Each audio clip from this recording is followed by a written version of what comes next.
매주 목요일마다 시민들이 알아두면 좋을 유익한 건강 정보 알려드립니다. 시민 건강 플러스. 가을철이죠. 날씨는 건조해지고 그래서 아토피 피부염이 고민입니다. 현대인의 난치병으로 불리는 이 아토피 피부염을 악화시키는 원인이 무엇이고 예방법은 어떤 것이 있는지 염혜영 서울의료원 소아청소년과 과장님과 함께 얘기 나눠보겠습니다. 어서 오십시오. 안녕하십니까. 네.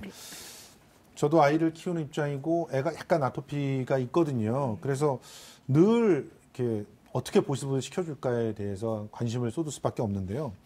지금 근데 뭐 어른 아이 할 것 없이 아토피 피부염 때문에 피부과를 간다는 분들이 굉장히 많더라고요. 이게 정확히 어떤 질환인 거죠?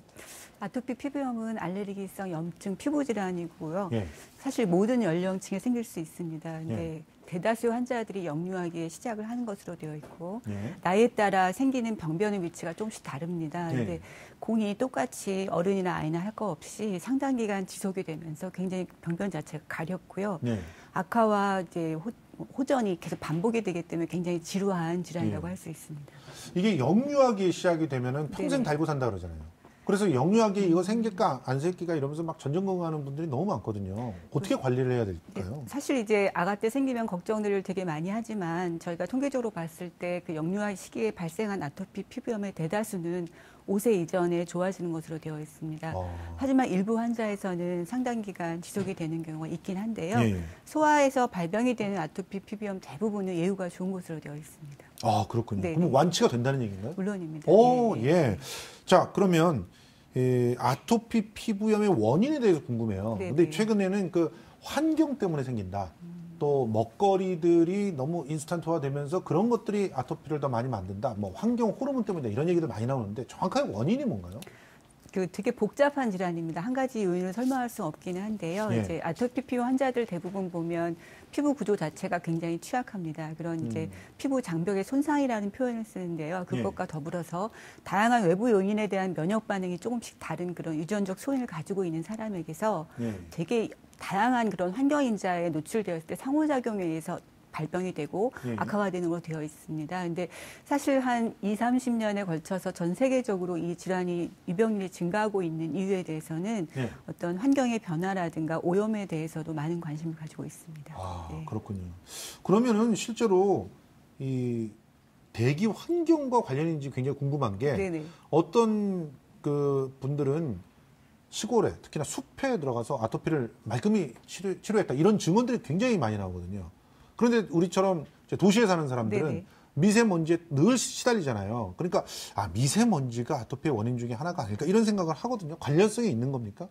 아마 지금 말씀하신 거에 답변을 드리면 악화 요인이 될 수는 있습니다. 그래서 악화 요인? 네, 예. 이제 아토피 피부염 자체는 여러 가지 아까 언급했듯이 복합적이긴 한데요. 예. 이렇게 유병률이 증가하는 것에는 도시화나 이런 어떤 그 생활 환경 자체가 좀 많이 변하는 것도 있고 식생활 자체도 수십 년에 걸쳐서 굉장히 많은 변화가 있었습니다. 그렇죠. 그리고 현재는 이제 실내외에 굉장히 유해한 물질들에 대해 많이 노출되어 있기 때문에 그렇죠. 그 피부 장벽이 손상되어 있는 환자들은 굉장히 그런 데 민감하게 반응할 수 있습니다. 그렇겠네요. 네. 또 아토피 피부염 환자들 보면 되게 알레르기 질환들을 하나씩 더 달고 있는 경우가 네네, 많아요. 네네. 뭐 비염이라든가 네네. 뭐 천식이라든가 그것도 관련이 있는 건가요? 이제 언급하신 질환들이 공이 알레르기 염증 질환이 각각 어느 기관에 생기느냐에 따라 다른 명칭인데요. 예. 주요한 알레르기 질환이라고 할 수 있습니다.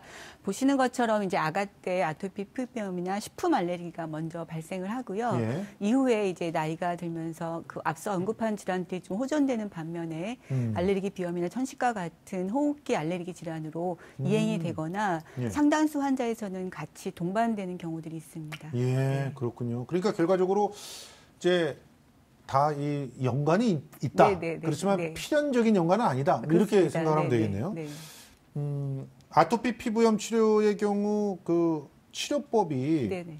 굉장히 복잡하고 다양하게 우리들한테 제시되는 것 같아요.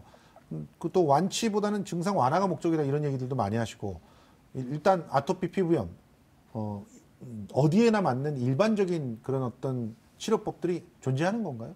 네, 정확히 말씀하셨는데 예. 이제 그 증상 조절이 아마 가장 중요한 목표일 겁니다. 그래서 예. 그 모든 환자들은 자기의 그 피부 구조의 취약성을 보완하기 위해서는 굉장히 청결하고 보습을 하는 것이 굉장히 중요하고요. 예. 환자마다 악화 요인이 다릅니다. 정확히 파악을 해서 회피하는 방법들에 대해서 알아야 됩니다. 그래서 환자 자체가 자기가 사용해야 되는 약들에 대해서 정확히 알고 이 질병에 대해서 이해를 하는 것이 굉장히 중요하고요. 예. 저희가 이제 주로 많이 쓰는 이제 약물이라고 하면 아마 국소 스테로이드가 될 겁니다. 그래서 적절하게 잘 사용을 한다 그러면 염증의 그 악화를 막을 수가 있고 그 염증의 손상으로 인한 피부 손상을 많이 줄일 수 있는 장점이 있습니다. 근데 대다수 환자들은 그걸 꺼려하기 때문에 잘 쓰지 않으려고 하는 게 있고요. 보다 이제 일부의 환자들, 굉장히 중증 환자들에 있어서는 보통의 환자들한테 사용하지 않는 방법들을 사용해 볼 수도 있습니다. 여기에 속하는 것들이 이제 뭐 광선 치료라든가 전신적으로 투여하는 스테로이드 제제 같은 것들이 있습니다. 네. 그렇군요. 자, 지금 사실은 이 아토피 피부염은 네네. 너무나 이제 많은 스트레스를 부모들한테 주기 때문에 네네. 그리고 또 이게 대부분 대중요법이라고 생각이 되기 때문에 그래서 민간요법으로 자꾸 이렇게 관심을 가지는 분들이 많고 그것 때문에 또 아나키 같은 이상한 그런 카페가 생겨서 아주 큰 피해를 입으신 분들이 많아요. 민간요법 이거 좀 꼼꼼하게 따져봐야 되겠죠? 그러니까 실제 임상에서도 그런 이제 불상사들을 많이 만나게 되는데요. 이제 그렇게 검증되지 않은 민간요법을 선호하는 이유 중에 하나는 아까 언급했던 그런 스테로이드 쓰는 것에 대한 어떤 불안감이나 거부감들이 굉장히 큽니다.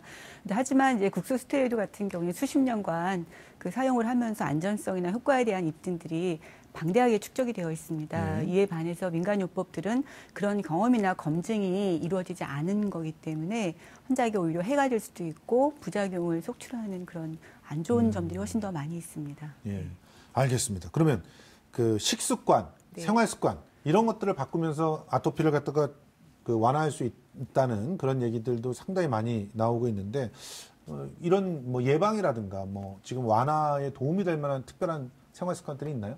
이제 가장 중요한 거는 이제 검증이 되어 있는 관리나 약물 사용을 병행을 하면서요. 환자마다 제한해야 될 음식들이 있을 수도 있고 없는 경우도 있습니다. 그래서 일률적으로 뭘 먹지 말라는 표현은 쓰지 않고요. 이제 일부 데이터에서는 특정 유산균 균주라든가 바이타민 D라든가 필수 지방산 등이 도움이 되는 경우들도 있다라고 되어 있습니다. 그리고 말씀하신 대로 스트레스 관리 같은 것도 우리 몸의 어떤 호르몬이나 이런 염증 물질들을 많이 분비하기 때문에 병변의 악화에 기여할 수 있어서 그런 점들도 아마 지지치료라든가 이런 것들이 필요할 것으로 생각이 됩니다.